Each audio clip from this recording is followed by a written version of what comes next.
Match, দুটো বিশ্ব সেরা দল, একটা ফাইনাল। হার জিতের এই খেলায় একজন ফুটবলার নিজের জীবন বাজি রেখে দলকে জেতাতে চেয়েছিলেন। পুরো বিপক্ষ দল তাকে ঠেকাতে হিমশিম খাচ্ছিল, তারপরেও তাকে ঠেকাতে না পেরে একের পর এক আঘাত, ফাউল, এমনকি হাত দিয়ে আটকে রাখতেও বাধ্য হয়েছিল। তারপরেও তাকে কোনোভাবে আটকানো যাচ্ছিল না। এ ম্যাচে যেন প্রতিপক্ষদের জন্য ত্রাস হয়েছিলেন ব্রাজিলের সুপারস্টার নেইমার জুনিয়র। প্রতিপক্ষের গোলকিপারের মুখ থেকে ভেসে আসছিল, ওকে আটকাও, ও একাই আমাদের স্বপ্ন তছনছ করে দিবে, শুধু ওকে আটকাও, আমরা ম্যাচ জিতবো। 2021 কোপা আমেরিকার ফাইনালে মারাকানার ট্র্যাজেডিতে নেইমার ছিল অপ্রতিরোধ্য। স্মৃতির পালে হাওয়া দিয়ে চলুন দেখি এ ম্যাচে নেইমার প্রতিপক্ষদের জন্য কতটা দুর্বিষহ ছিল। এক অসাধারণ স্কিল দিয়ে ম্যাচটা শুরু করেন নেইমার। লো সেলসোর মাথার উপর দিয়ে এক অসাধারণ ড্রাবলে বল নিয়ে নেইমার বিপক্ষ দলকে বুঝিয়ে দিলেন যে এই ম্যাচটি হবে নেইমারময়। এই মোমেন্টটা লক্ষ্য করুন, মাঝমাঠে বল, ক্যাসিমিরো নেইমারকে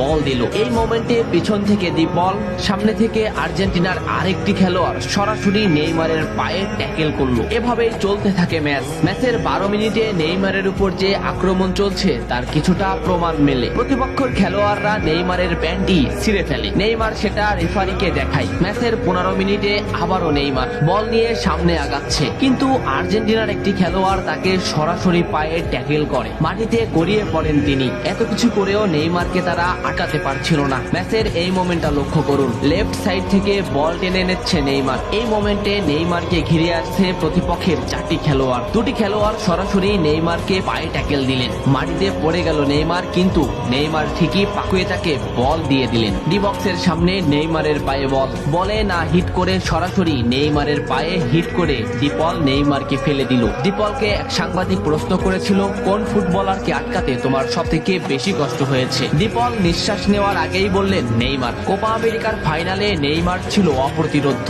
তাকে আমরা কোনোভাবে আটকাতে পারছিলাম না। আমাদের ফুটবলাররা তাকে আটকাতে ফাউল করছিল, কিন্তু তারপরেও সে যেন আরো বেশি জ্বলে উঠছিল। আমরা শুধু নেইমারকেই আটকাতে চাচ্ছিলাম, তবে আমরা বারবার ব্যর্থ হচ্ছিলাম। সত্যি নেইমার হলো আমার দেখা সব থেকে কঠিন প্রতিপক্ষ, যাকে আটকাতে আমরা হিমশিম খাচ্ছিলাম। ম্যাচের এই মোমেন্টটা দেখলে স্পষ্টই বুঝতে পারবেন নেইমারকে আটকাতে তারা কোন পদ্ধতি বেছে নিয়েছিল। মাঝমাঠ থেকে দুটো ফুটবলারকে ড্রিবলিং করে নেইমার বল সামনে আগালেন। এই মোমেন্টে নেইমারের পাশে 2টি ফুটবলার, নেইমার তাদের ড্রিবলিং করে আবারও সামনে আগালেন, কিন্তু এই সাইড থেকে একটি ফুটবলার সরাসরি হাঁটু বাস করে নেইমারের পায়ে আঘাত করলো। নেইমার মাটিতে লুটিয়ে পড়লো। ম্যাচের এই মোমেন্টটা লক্ষ্য করুন, কেন ডিপলরা সেদিন নেইমারকে আটকাতে পারছিল না তারই একটা উদাহরণ। লেফট সাইডে নেইমারের পায়ে বল, সামনে প্রতিপক্ষের একটি ফুটবলার, নেইমার ড্রিবলিং করে তাকে